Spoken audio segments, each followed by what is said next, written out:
Bienvenue dans Sawyer Aspiration. Finir, terminer, et si ça nous aidait à avoir plus de bonheur et d'épanouissement.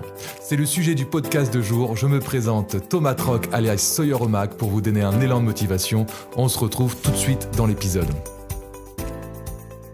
Et si finir et terminer les choses nous aidaient à avoir plus de bonheur et d'épanouissement? C'est la question du jour et je vais vous y répondre. Tout simplement, commençons par cette réponse qui est simplement oui. J'ai inventé en soi un concept que je mets en application depuis plusieurs mois dans ma vie, peut-être environ 6 mois dernièrement, qui est le concept des boucles. Il y a un concept de boucle ouverte. Qu'est-ce qu'une boucle ouverte ? Je pourrais définir ça comme tout élément, toute activité, tout projet que vous avez commencé un jour et que vous n'avez tout simplement pas fini. Par exemple, vous avez commencé un livre et il est sur votre table de chevet et vous ne l'avez jamais fini. Vous avez préparé un projet que vous avez laissé de côté sans jamais réellement l'avoir abandonné, il est toujours dans un coin de votre tête. Vous avez laissé pourrir une relation sans y mettre une vraie fin, par exemple. Toutes ces choses-là, ce sont des boucles ouvertes. Vous avez commencé un nouveau jeu que vous avez arrêté, mais vous n'avez toujours pas pris la décision de vraiment lâcher prise sur cette chose-là. Il faut avoir un concept, il y a un concept en psychologie, dans l'esprit, on sait que vous avez peut-être déjà entendu ce qu'on appelle la charge mentale, et il est dit que toute petite chose qu'on n'a pas finie réellement va utiliser une capacité d'énergie, va prendre de la place dans notre cerveau. Même si on ne l'a pas consciemment tous les jours, lui, il sait qu'il y a quelque chose en tête qu'on doit faire. Peut-être que c'est se remettre au sport, se remettre ça, il y a plein de choses, souvent il y a peut-être des fois des résolutions derrière. Et ce que je vais vous encourager en fait dans ce podcast, c'est de faire une liste pour définir quelles sont vos boucles ouvertes. Donc on reprend, la boucle ouverte, ça peut être un livre, ça peut être un truc il y a 10 ans que vous avez laissé de côté, mais que des fois ça revient un peu en tête. Ça peut être toutes ces choses-là. C'est pas une to-do list, pas du tout. C'est pas du tout ça qu'on veut, mais ça peut être plein de choses. Je vais vous faire des exemples plus personnels du coup, d'exemples de boucles que j'ai terminées il y a pas longtemps. J'avais commencé l'écriture du livre La Veste Rouge. C'est une relation amoureuse proche de la perversion. Et ce livre, je l'ai commencé à l'écrire avant l'été. J'ai fini de l'écrire l'été, puis il avait besoin de corrections et tout. Les mois ont passé et puis le livre était toujours là, toujours pas fini. Cette boucle n'était pas terminée. Et même si je ne travaillais pas quotidiennement dessus, il n'y avait plus de travail personnel à faire à part une relecture par une tierce personne. Alors j'avais fait mon maximum pour corriger mes fautes d'orthographe. Cette boucle était ouverte et il y a une forte sensation, en fait, il y avait de l'énergie qui était prise par cette boucle. Après avoir réussi à finir cette boucle, il y a vraiment quelque chose qui s'est terminé et ça a laissé de la place pour faire autre chose. Ce qu'il faut comprendre dans l'idée de boucle et dans l'idée de choses qui sont ouvertes, c'est que ça prend une passe de place. Imaginons, vous avez le droit à 5 cases de place, et votre livre prenait déjà une place, même si vous n'étiez pas en train de faire quelque chose aujourd'hui, dessus, ni dans les mois qui précédaient. Cette idée de place prend vraiment la notion de dire, si on veut mettre des nouvelles choses dans notre vie, des nouveaux projets, des choses qui nous tiennent plus à cœur, mais il va falloir qu'on décide de finir ou vraiment, sincèrement, émotionnellement, abandonner l'ancien projet qu'on avait. En fait, c'est les deux options qu'on a. C'est soit on finit, soit on décide sincèrement, authentiquement d'abandonner. Moi, je suis quelqu'un qui est personnellement un peu du mal à abandonner. C'est pas toujours quelque chose de facile. Et du coup, aujourd'hui, je me fais un petit tableau en fait de mes boucles ouvertes pour les écrire. Voilà, comme je vous parlais du livre, par exemple. Mais je vais vous donner un autre exemple. Il y avait, par exemple, dans ce tableau-là, j'avais une question en suspens. Je m'étais remis à jouer à un jeu à un moment donné où j'étais un peu dans une phase plus basse en énergie. Et puis, je jouais, puis j'ai passé quelques jours dessus. Et à un moment donné, j'y étais un peu moins. Et puis, ça me tenait à cœur. J'étais là, est-ce que je le fais ou pas ? Et du coup, j'appelle aussi dans les boucles, on peut prendre des décisions. Par exemple, sur ce jeu-là, j'ai pris la décision de dire, j'irai le continuer, les moments où j'aurais envie de le faire. Et j'abandonne l'idée de le finir. C'est-à-dire que j'avais fait 2 choses, je m'étais laissé la possibilité de pouvoir y retourner un jour si j'avais envie, mais j'avais aussi abandonné l'idée de le finir. Ce qui m'a permis de relâcher cet espace, donc comme je disais là, les petites cases, cet espace pour pouvoir faire un autre projet. Depuis que j'ai pris cette décision sur cette partie de ma vie, je me suis encore jamais remis à rejouer sur ce jeu, qui est très bien d'ailleurs, mais ça a permis de faire avancer les choses. Alors qu'avant, j'avais une attente, j'étais dans le doute de dire bon, je fais quoi? Je travaille, je m'y mets à fond sur le jeu, je le finis. J'étais un petit peu perdu et le fait de se poser sur cette boucle, de rendre compte que c'est une boucle qui est ouverte, de prendre des décisions claires et précises, ça me permet, tu sais, d'avancer. Je vais vous donner encore un autre exemple pour ce podcast. Il y a un moment donné, je sortais un épisode par semaine avec des vidéos, avec la vidéo, avec tout ça, avec YouTube et tout. Et ça a été un vrai plaisir de le faire pendant toute une grande période. Et à un moment donné, ça a perdu un peu de son sens. J'ai été plus occupé, peut-être plus fatigué, mais voilà, pour plein de raisons. Il n'y a pas besoin forcément de toutes les évoquer. Même moi, ça se trouve, je ne sais pas tous les pourquoi des comment. Mais je n'ai plus l'énergie de le faire de la manière dont je le faisais. Donc je m'étais dit, ok, le podcast, j'accepte de l'arrêter et de sortir du tout le carquois et des attentes que j'avais euh, en tête quand j'ai commencé ce podcast. Donc j'ai arrêté. Et là, bah, vous, si vous m'écoutez, vous avez peut-être, si vous venez de m'écouter, bah, vous n'avez pas vu cet arrêt, mais il y a eu un arrêt de plusieurs mois. Et là, je suis en train de reprendre parce que ça faisait du sens par rapport à l'évolution professionnelle que je fais en ce moment. Et voilà, c'est un grand plaisir de pouvoir revenir. Et je reviens de manière différente que les autres fois où il y avait les vidéos. En ce moment, je n'ai plus envie de faire les vidéos et par rapport à cette boucle ouverte, je m'étais dit, bon, j'arrête et je fais des vidéos quand j'en ai envie. Je n'avais pas fait de vidéo. Et du coup, là, plus tard, je me suis dit, bah écoute, moi j'ai envie de refaire du podcast, j'ai envie de communiquer, j'ai envie de donner des clés à du monde, à des gens qui veulent écouter, qui veulent apprendre, qui veulent progresser. Et je me suis dit, bah, le podcast, j'aimais bien discuter, j'aimais bien donner des idées, des conseils, des clés. Et je me suis dit, bah, je vais continuer, je vais reprendre, mais je vais reprendre d'une manière qui soit plus authentique avec moi-même et plus respectueuse de mon environnement, de comment je me sens, de mes émotions aussi, de tout cet ensemble, tout en pouvant offrir de la valeur à mes auditeurs, les personnes qui écoutent ce podcast, à mes clients et ainsi de suite. Vous voyez cette notion de boucle ouverte, c'est aussi indirectement une prise de décision qu'il va avoir derrière. Et dans un podcast, je parlais de l'importance de prendre des décisions pour être heureux, pour être épanoui, et ainsi de suite. Et je vous avais pas trop parlé de ce concept de boucle ouverte, parce que je l'ai découvert il y a peu, en soi, dans ma vie, et je trouvais très intéressant de vous en parler. Et cette idée de cette boucle ouverte permet vraiment de se dire, OK, je prends conscience qu'il y a quelque chose qui n'est pas fini, pas fermé. Je prends une décision par rapport à cette chose et après, je me tiens à cette décision. Comme on a dit, dans la décision, finalement, on a 2 choix. Soit arrêter totalement, abandonner, il faut que ça soit sincère et émotionnel. C'est-à-dire qu'on a vraiment émotionnellement accepté que c'est fini. Si on a du mal, on sent que l'émotion, c'est pas fini, c'est que là, on peut pas réellement, il faut peut-être terminer du coup. Et l'autre option, c'est terminer. Et après, on peut avoir une décision un peu de compromis, comme je l'ai dit par exemple, le jeu. Moi, j'ai décidé de prendre une décision en me disant j'abandonne. Donc finalement, il y a quand même cette première décision qui est soit terminée, soit d'abandonner. J'ai choisi d'abandonner tout en me laissant la possibilité d'y retourner et de jouer quand j'aurai envie d'y jouer, si un jour ça revient dans ma vie. Ouais, on peut avoir ce que j'appellerais un petit peu composés. Mais les 2 choix principaux sont soit le faire et le finir, soit l'abandonner et ne plus jamais avoir à y revenir. Pour ça, je me fais un petit tableau où je vais écrire la thématique, par exemple, reprenons le livre.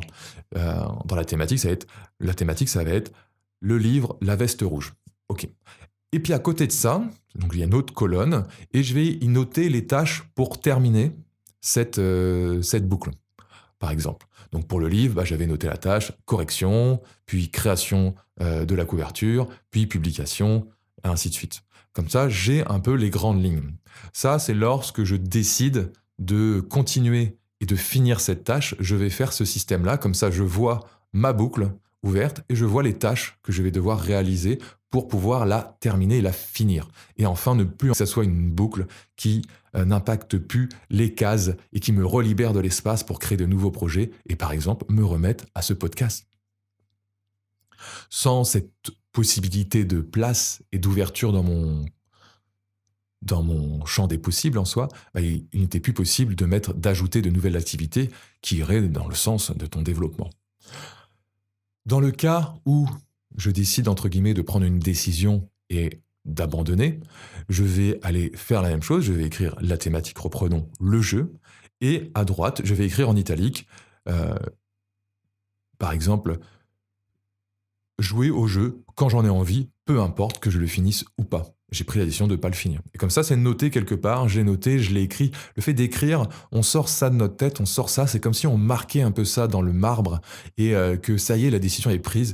Entre guillemets, je peux dire qu'elle nous appartient plus. On peut revenir sur une décision en soi, mais souvent, sur ce genre de book que j'ai pu voir, une fois qu'on a pris la décision, ça s'arrête ou ça revient d'une manière différente. Par exemple, pour ce podcast, ça revient d'une manière différente qui va être plus en adéquation avec toi, ta nouvelle vie, avec peut-être moins de pression derrière, avec des attentes différentes qui vont faire que tout va devenir plus confortable et ainsi de suite.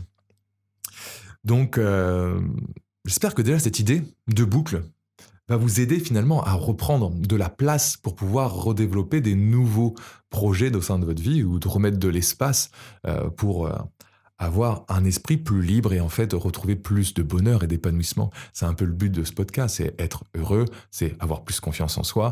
Pour avoir plus confiance en soi, il faut aussi de l'espace pour pouvoir travailler notre confiance. Et si on a beaucoup de projets comme ça qui traînent un peu en tâche de fond, et si vous faites cet exercice, vous verrez que vous pourrez peut-être trouver des trucs, ça fait des années que vous aviez lancé cette boucle, mais en fait elle est encore un peu présente au sein de vous.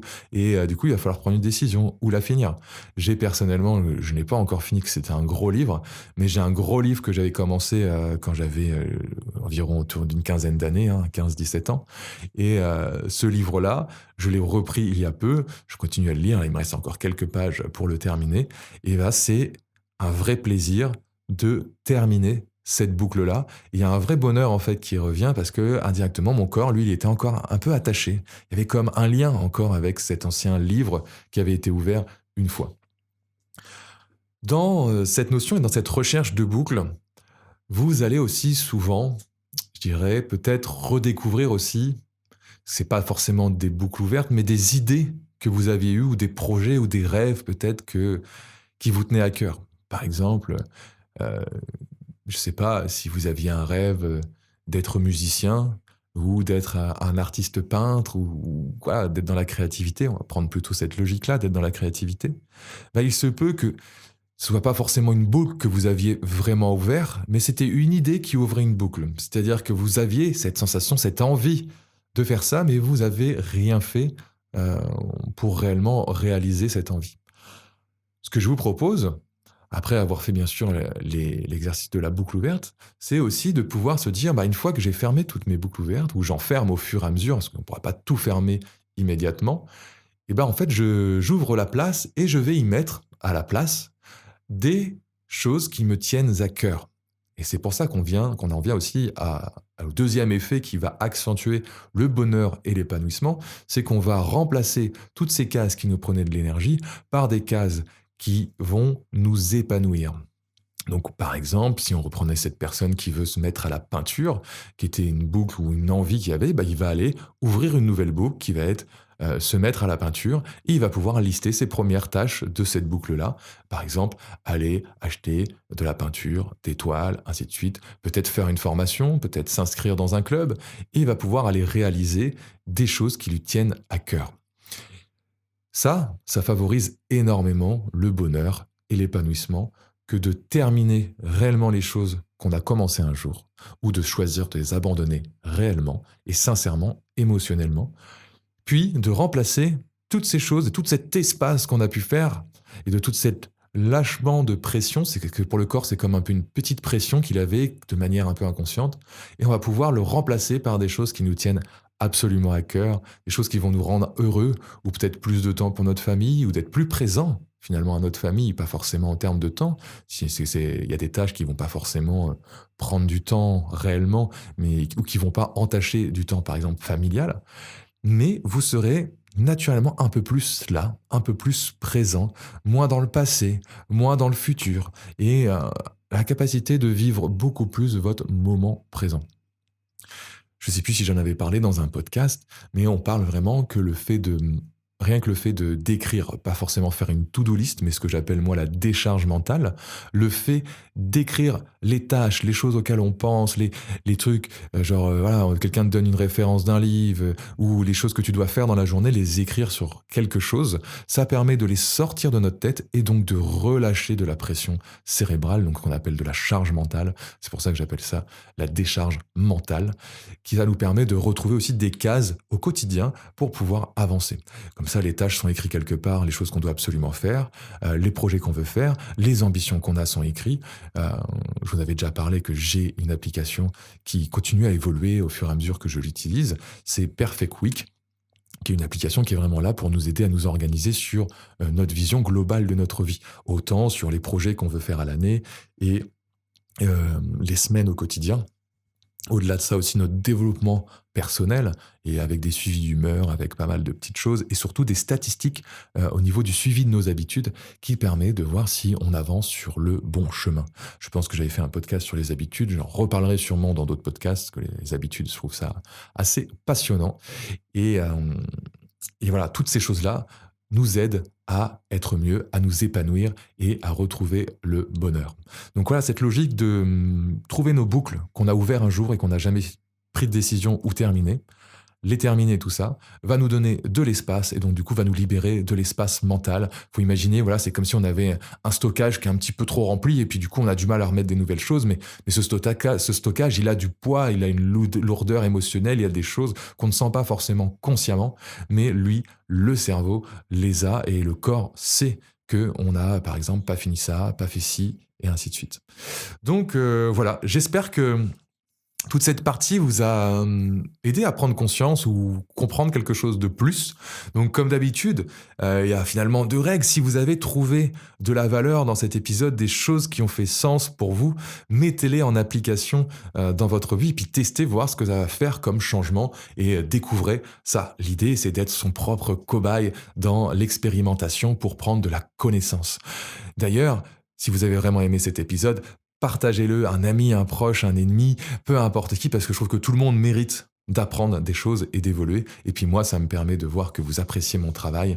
Et si vous voulez vraiment me remercier, abonnez-vous au podcast. Ça me permettra de voir qu'il y a du monde qui est derrière et de continuer à m'encourager à créer des épisodes. Vous pouvez bien sûr en plus échanger avec moi ou découvrir aussi tous les autres produits que j'ai, le coaching, l'application, tout ça, vous pouvez aller directement voir sur sawyerinspiration.fr, vous y trouverez tous les détails que vous souhaitez. Donc je vous souhaite une très belle journée, c'était Sawyer dans cet épisode, à bientôt dans le prochain épisode. Ciao.